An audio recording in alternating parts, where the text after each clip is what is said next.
À voix haute, Alphonse Daudet. Les lettres de Montmoulin, en Camargue. Le rouge et le blanc. Tout près de chez nous, à une portée de fusil de la cabane, il y en a une autre qui lui ressemble, mais plus rustique. C'est là que notre garde habite avec sa femme et ses deux aînés. La fille qui soigne le repas des hommes, raccommode les filets de pêche, le garçon qui aide son père à relever les nasses, à surveiller les martilières, vannes, des étangs. Les deux plus jeunes sont à Arles, chez la grand-mère. Ils y resteront jusqu'à ce qu'ils aient appris à lire et qu'ils aient fait leur bonjour, première communion.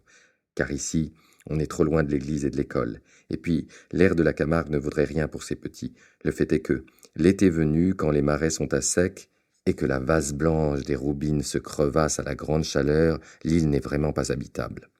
J'ai vu cela une fois, au mois d'août, en venant tirer les halbrans, et je n'oublierai jamais l'aspect triste et féroce de ce paysage embrasé.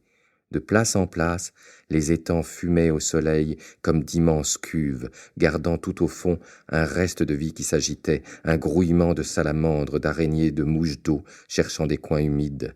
Il y avait là un air de peste, une brume de miasmes lourdement flottantes qu'épaississaient encore d'innombrables tourbillons de moustiques. Chez le garde, tout le monde grelottait, tout le monde avait la fièvre.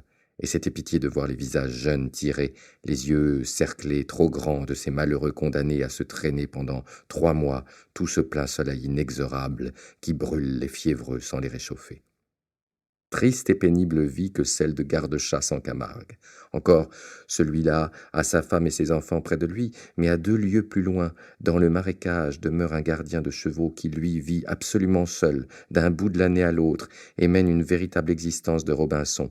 Dans sa cabane de roseaux, qu'il a construite lui-même, pas un ustensile qui ne soit son ouvrage, depuis le hamac d'osier tressé, les 3 pierres noires assemblées en foyer, les pieds de tamaris taillés en escabeau, jusqu'à la serrure et la clé de bois blanc fermant cette singulière habitation. L'homme est au moins aussi étrange que son logis.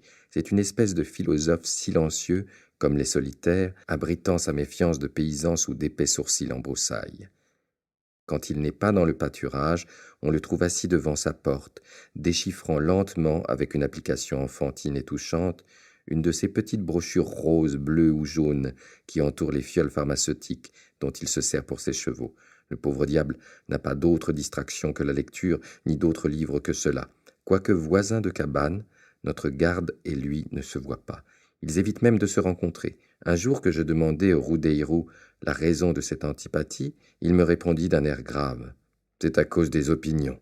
Il est rouge et moi je suis blanc. » Ainsi, même dans ce désert dont la solitude aurait dû les rapprocher, ces 2 sauvages aussi ignorants, aussi naïfs l'un que l'autre, ces 2 bouviers de Théocrite qui vont à la ville à peine une fois par an et à qui les petits cafés d'Arles, avec leur dorure et leur glace, donnent l'éblouissement du palais des Ptolémées, ont trouvé moyen de se haïr au nom de leurs convictions politiques.